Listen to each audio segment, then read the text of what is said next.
Des de l'Ajuntament de Vilafranca i amb l'ajuda de la gent del nostre poble, anem a fer que les activitats no paren. Així que ja ho saps, Vilafranca es queda a casa.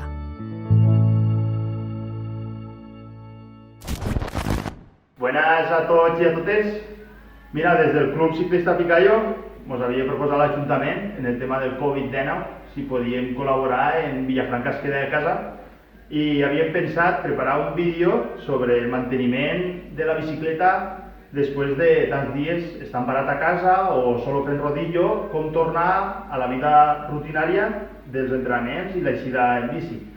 Pues per a fer un manteniment en la bici hem contactat amb Juan Bellés.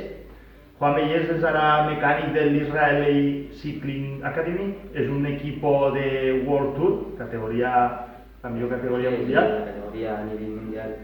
Ell ho sap millor. Entonces ell serà qui ens farà un assessorament de com tindre una bicicleta en condicions bones per continuar la rutina. Vale? Anem a seguir, quan ens anirà explicant, anirem veient.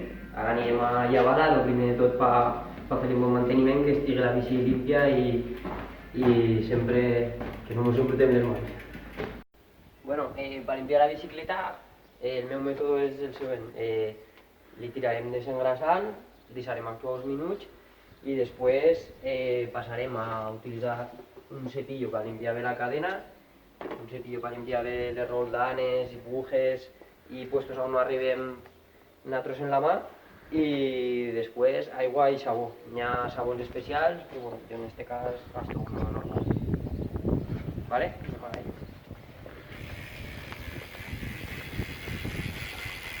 Molt important la transmissió, que és la que més sofrís sempre en l'aigua i terra i tota la brutícia, perquè porta oli i se mos apegue tot, frenos, manetes i un poquet els raconets difícils.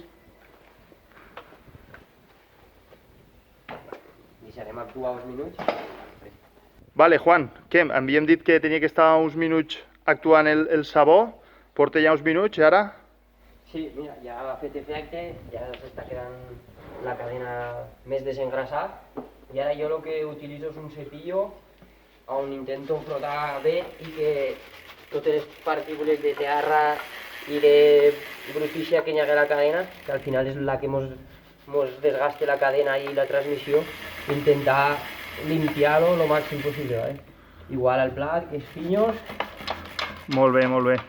I les roldanes.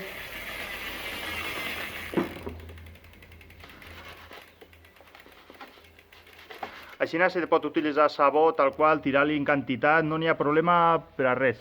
Jo utilitzo un desengrasant especial i el sabó sí que un sabó qualsevol mos aniria bé. Molt bé. Desengrasant sí que n'hi ha que tenir en compte que sigui un desengrasant especial, perquè ara en les noves bicis de freno de disco és molt important que no ens contaminen les pastilles, perquè les pastilles si se contaminen ja no hi ha res a fer. Claro, si una pastilla contaminada, què seqüències podia tindre a l'hora de fer baixar un port? Perderíem un tant per cent molt alt de la frenada i podria ser bastant perillós. Vale? Molt bé. Jo ara passo en seguida a limpiar la transmissió en el desengrasant que li hem tirat i després ja passem a ensabonar-la. Molt bé.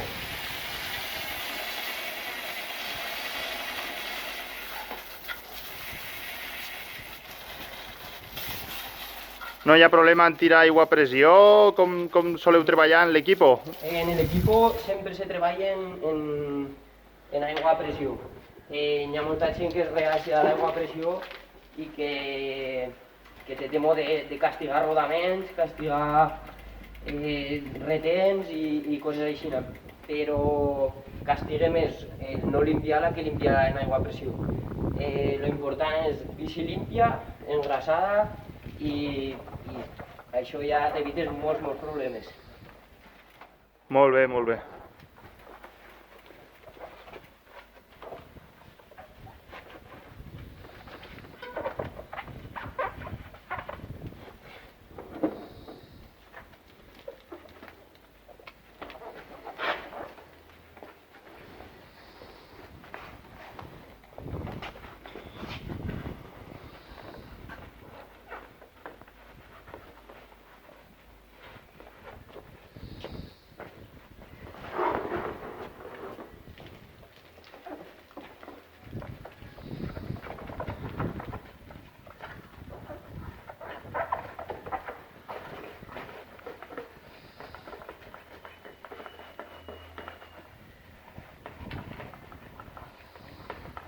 gran part de problemes que té la bicicleta és el no tenir la límpia i no tindre el suficient cuidado de mantenir-la. En limpiar-la, engrasar-la i repassar tornilleria, moltes vegades evitem ruïdos Molt bé. i desgastes i sorpreses. El comprar la bici no ho és tot, n'hi ha que continuar tenint un bon manteniment, si no...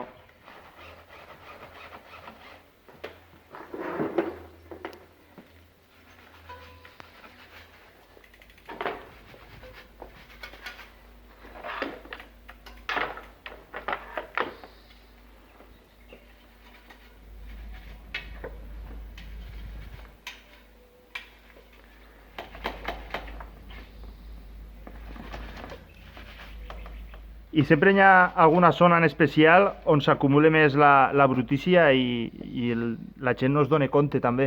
Sí, fons de freno i baix de la tija i sobretot baix del pedalier, ahí és on més zona s'acumula de brutícia. Bé, ara li pegarem una aclarada i passarem a secar-la. Molt bé.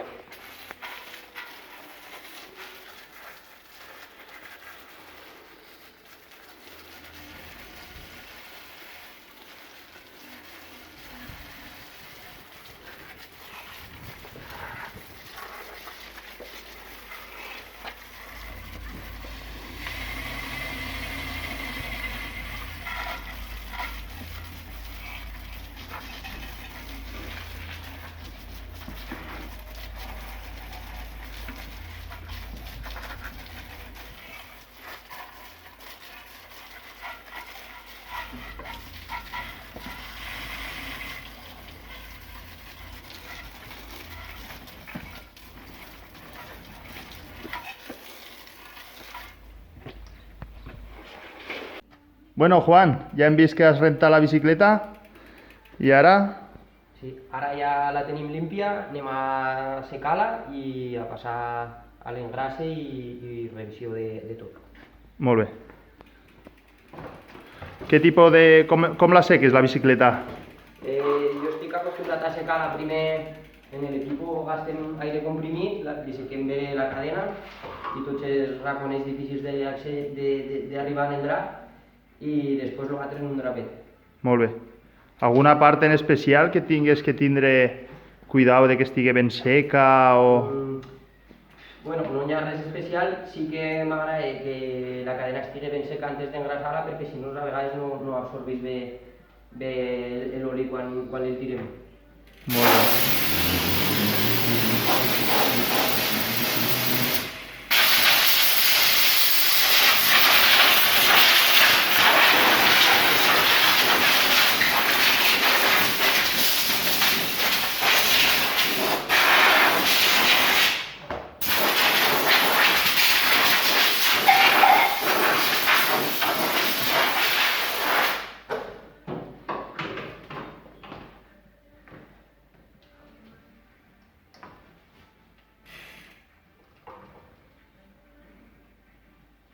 Habràs tingut que limpiar moltes bicicletes ja. Algunes sí, ja. Sí, a l'equip se limpien les bicis tots els dies. Molt bé. I se repassen tots els dies.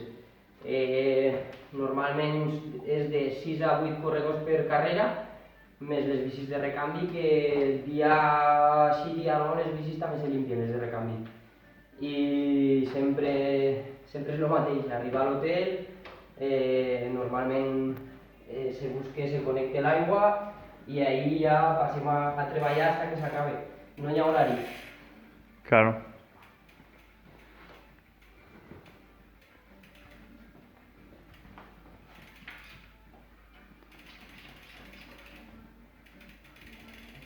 Les bicis, des que s'han ficat al rodillo este confinament, n'hi ha que mimar-les més perquè la suor ha fet molt de mal.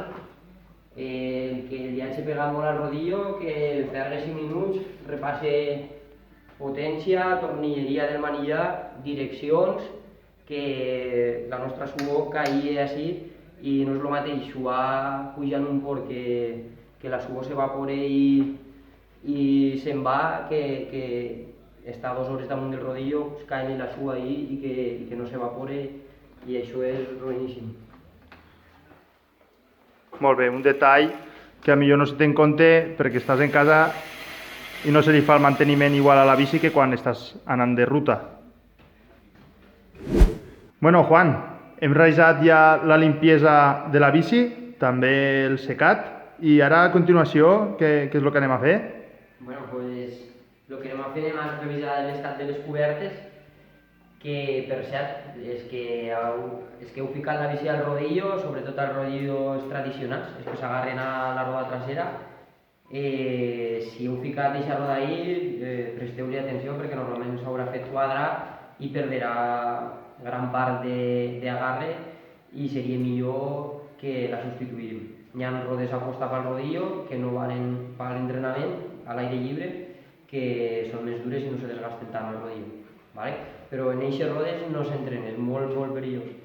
I bé, jo el que faig per repassar les cobertes és un drapet humit, les repasso, que no tinguin res, cristalls, ferrets clavats i sobretot mirar l'estat que no estigui desgastat ni la coberta resseca.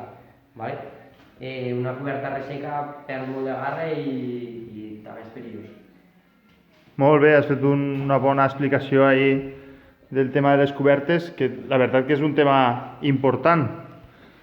Vale? Si hi ha algun cristalet o algo en un destornillador en delicadesa per no trencar la coberta, intentaríem traure o unes pinces o algo, perquè si no això ens provocaria que així, a lo millor al cap d'2 quilòmetres punxaríem. Vale? Realment les cobertes se desgasten molt ràpid, no? A proporció en el rodillo, se gasten molt més ràpid que anant al carrer. Sí, la coberta al rodillo patit molt, és molt blana i no està preparada perquè treballi moltes hores al rodillo. Per això estan les cobertes d'indoor que són les que se tenen que ficar al rodillo. Molt bé, perfecte. Una vegada això passaríem a revisar els frenos, que mos frenem per igual, que quan frenem no mos desplaci la llanta ni a un costat ni a l'altre, i al mateix temps miraríem que les sabates de freno mos pressionen a la nostra pista de frenada. I una vegada estem ahí també miraríem l'estat de les pastilles i si mos dice algun tipus de roce a la llanta, perquè s'hagi clavat una pedreta o algo, que en aquest cas passaríem a llevar la roda, llevar la pedreta o el que es pugui haver clavat i lijar un poquet. A la pastilla se pot enganxar qualsevol cosa que pugues trobar i és perillós perquè ja la frenada no és la correcta. Exacte. Si tenim una bici més moderna, amb frenos de disco, pues, veuré que sempre tinc un tacte bo i segur la maneta i veuré que les pastilles no estan excessivament desgastades i res, en això aniríem més que segurs. I per saber quina durada té les pastilles? Bueno, això és un poc relatiu, depèn moltes vegades de les condicions en les que entrenem, del pes de la persona. No sofrís el mateix un fren en un corredor o una corredora de 50 quilos que una persona que és molt alta i pugui pesar 80 o 85 quilos, se multiplica la frenada i en aquest cas patirà molt. No hi ha un número exacte de temps en el que pugui durar uns frenos, però bueno, depèn molt sobretot del clima i del pes de la persona. I les pastilles porten algun xivato o a la vista se pot entendre si necessiten canviar-les o encara... Sí, normalment totes les pastilles porten unes ranures per expulsar l'aigua i aquestes ranures tenen que ser bastant grosses perquè si no quan plouria no ens expulsaria l'aigua i això és una que ens pot fer servir per veure que l'estat de la pastilla està bo. Si ja queda poqueta ranura, pues fuera, unes noves. Molt bé. És la seguretat de cada un. Vale.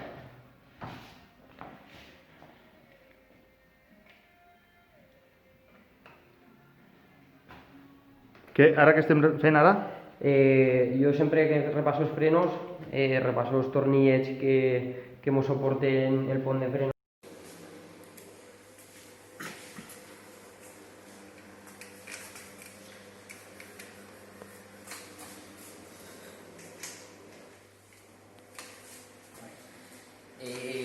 una vegada estem revisant els frenos, revisar també els cables, que no estiguen desfilats, que estiguen sanos. I bé, ja... I per què és important tindre els cables en bon estat? Bueno, pues perquè podem tindre una frenada brusca i partir un cable o tindre un accident. No és recomanable tindre els cables mal, a més té un mal funcionament de la maneta, no ens torna bé la maneta, no funciona bé. Vale? Molt bé. És que tenim frenos de disco, el que havíem dit antes. Pressionar, veure que la maneta no se me'n va estar dins, i en cas que se me'n anés a estar dins, n'hi hauria que sangrar el freno perquè segurament agarre aire del calentament de frenar, l'oli agarre burbujes i n'hi hauria que renovar-lo. Molt bé, és un freno totalment diferent, no va en cable. Sí, no, els frenos de disco ara ja van hidràulics i bueno, és un avance que ens ha donat les bicicletes. Bé, ara passarem en el medio de cadenes, revisar el desgast de la cadena, ja que és molt important perquè quan una cadena està estirada se va deformant la cadena i això ens porta que se ens deformen el dentat dels plats i el dentat dels pinyons. El dentat té que tindre la seva forma i mai té que estar deformat, ni puntiagudo, ni res, perquè això ja seria un desgast total de la transmissió que econòmicament és prou alt, perquè ens suposaria canviar plats, cadena i pinyos. És a dir, per culpa de tindre una cadena en mal estat, te faria tindre un gast econòmic canviant pinyos? Pinyos, cadena i plats, ¿vale? Per això tindre una cadena límpia i que no tingui terra, un excés d'oli i brutícia, sempre ens farà que la cadena no se desgaste tan de pressa. Molt bé. Quan ja tenim la cadena límpia i tot ben asseat, en una ferramenta com esta, que en una part ens dirà si la cadena està al 50%, que és el cas d'esta, esta cadena ja està utilitzada, ja porta uns quilòmetres i està a un mig ús. ¿Vale? En esta part ens diria ja si ens entrara dins d'este forat ja seria una cadena gastada i la que ja la substituiríem. I una cadena, quina vida útil pot arribar a tindre? Això també és molt, no sé, molt de cada un corredor l'aguanta més i en cada un corredor la maltrata més, canviant-li molt, no limpiant-la. Jo he dit uns quilòmetres exactes, no sabria dir-te'ls. Sí que diuen que d'uns 5.000 a uns 100.000 quilòmetres n'hi hauria que canviar-la. Mínim revisar-la i limpiar-la. Vale? Molt bé. Passarem a engrasar ja el canvi i la cadena. Molt bé. Què tipus de grasa o oli li fiques per la cadena? A mi per la cadena m'agrada un oli més espès, però ara de moment anem a engrasar roldanes i molt bé. Tot el que és el canvi trasero i delantero, i per això m'agrada gastar més un oli en spray que penetre millor. També aconsello utilitzar un drapet perquè no ens salpique la llanta. I què sones? Pues mira, tot el que té moviment el canvi, a mi m'agrada tirar-hi unes gotetes. I després per què tornes a passar el drap? Pues ficar un excés d'oli on no és necessari ens portarà que estigui brut i allí se ens apegue el pols i entonces a mi m'agrada passar un poquet el drapet i així no se ens embrute tant. I ara engrasarem la cadena, per això sí que molt bé. Gasta un oli més espès, cada un que gasta el que més li agrada i el gent que gasta també l'esprai per la cadena. Este sí que és de veres, que és una miqueta més brut, però bueno, veiem que la bici la hem llevar una vegada o cada 2 setmanes, pues li tirarem d'ells. I què quantitat d'oli?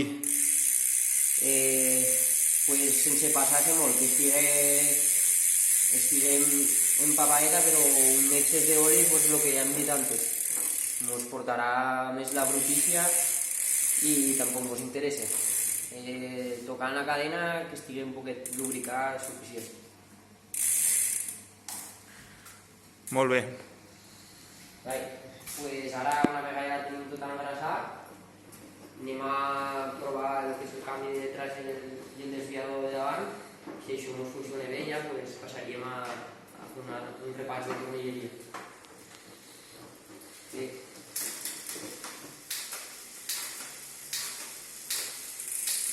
Per a la gent que fa BTT, algun tipus de grassa per a la cadena o se sol utilitzar el mateix per a carretera que per a BTT?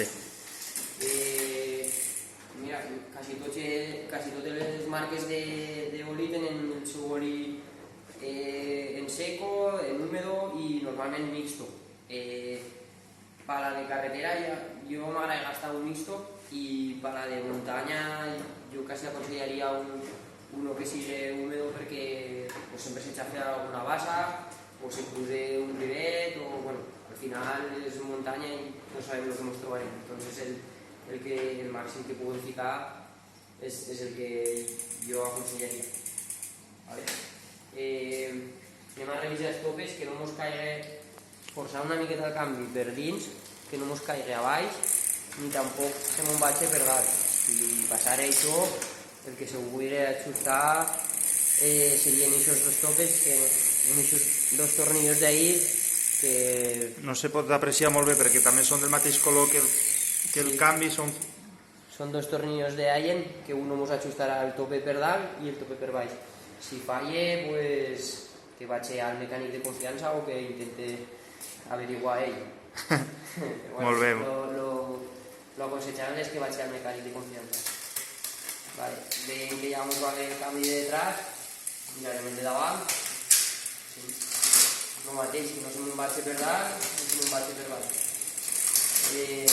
Si ens fallare, pues, té el mateix, té dos topes així, que seria qüestió de regular-los. Un tornillo ens regula la part de baix i un altre tornillo ens regula la part de dalt. Tots els canvis siguen de la marca que siguen funcionen igual? Bueno, sí, el canvi mecànic sí, funciona a través d'un cable, uns molls i uns topes. Dona igual Shimano, que sigui també Campanolo, Osram o qualsevol marca del mercat. Cada marca té uns sistemes un poc diferents, però bueno, són molt pareguts. Sí que ara ha entrat l'electrònic i ahir pues, ja és un poc més complex i això sí que jo normalment aconsello que tingui un canvi electrònic i no li funcioni bé, que vagi al seu mecànic de confiança perquè ja és algo més delicat i podem tindre una desgràcia. Molt bé. Vale, pues ara, una vegada hem provat els canvis, hem vist que està tot bé, per seguretat en una clau dinamomètrica repassarem la tornilleria. Quasi tots els tornillos venen en un par d'apriete que fica el fabricant propet del tornillo. En este cas estem repassant de 5 a 7 newtons, entonces ficaríem la clau a uns 6 newtons i repassaríem la tornilleria. Vale, ahí seria ja hemos escantat la clau i si tornillo el tindríem ja repassat en els newtons que toquen. Molt bé, és ficar el tornillo al par que li correspon. Repassant la tornilleria i deixant els newtons que toque, doncs evitarem que moltes vegades que a vegades tenim cruixits, ruïdos en el carbono que no sabem per què venen. Molt bé. I a vegades és tan simple com un tornillo que està massa o poc preto.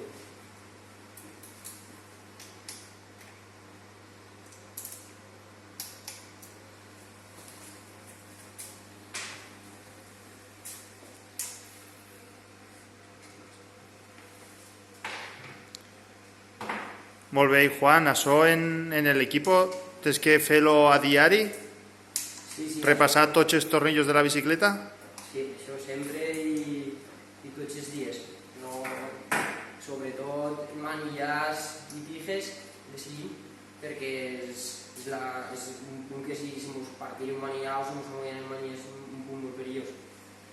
Entonces ara també el que se li fa és veure que no tingui la direcció xest de xoc, que en este cas no ne té.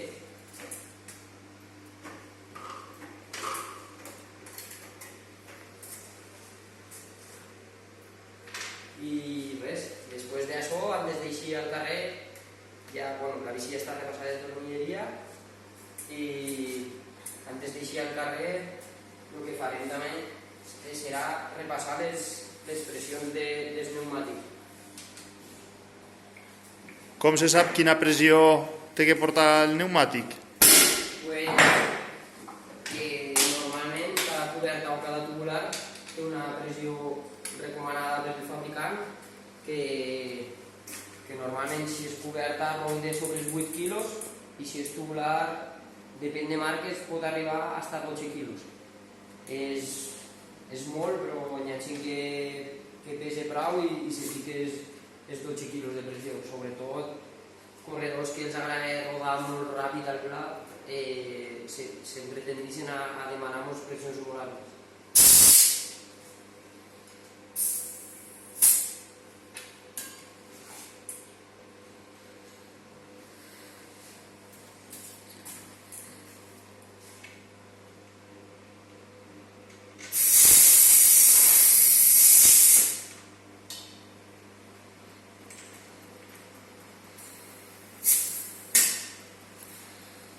Al meu gust, a mi m'agrada portar un poc més de pressió a la trasera que a la delantera, ja que me dona més seguretat que la delantera tingui un poc menys de pressió i tingui més agarre i no se me'n vagi de davant. Però bueno, això cada un té el seu gust i ahí jo no entro. I no res, molt important, si heu estat entrenant un altre dia, antes jo dia a Àlex que repasseu les direccions i pedaliers, simplement agarrant la eixina, veure que no té xoc, com hem comprovat antes la direcció i sobretot en l'estat que no se li deixi rovell o alguna cosa per ahí perquè això seria que el tenim fastidiat i en el rodillo hi ha bicicletes que les han apretat molt. Després, antes d'eixir al carrer, preparar-se tots una càmera, uns desmuntables i un inflador per el que pugui passar i res més. Bueno, espero que este vídeo os hagi servit d'utilitat. Tindrà Juan així com a mecànic i que forma part del club i això és un avantatge molt gran per tenir la bicicleta a punt i per a tots que tenen afició al ciclisme esperem que el vídeo us hagi servit. Després també Juan té un company que us pot donar uns consells. Sí, hem contactat amb Víctor Martínez, que és preparador físic i és de la província de Castelló, i també contactarem amb Xisco Castelló, que és un companyero meu, i treballa de massajista a l'Israel Cycling Academy, i ens donaran els dos consells de com devem eixir d'aquest confinament i no maltratar-nos, igual com hem cuidat a la bici, no maltratar-nos a nosaltres perquè al final portem molts dies en casa, des del tema de la hidratació, protecció solar, que dins de l'equip ens ho han recalcat molt, portem molts dies tancats i hem eixit en calor i és una cosa que ens estan explicant molt a nivell professional, per almenys que és el contacte que tinc. I res, allí uns consells d'uns professionals del ciclisme que segur que són interessants. Claro que sí. Pues bueno, venga, adeu.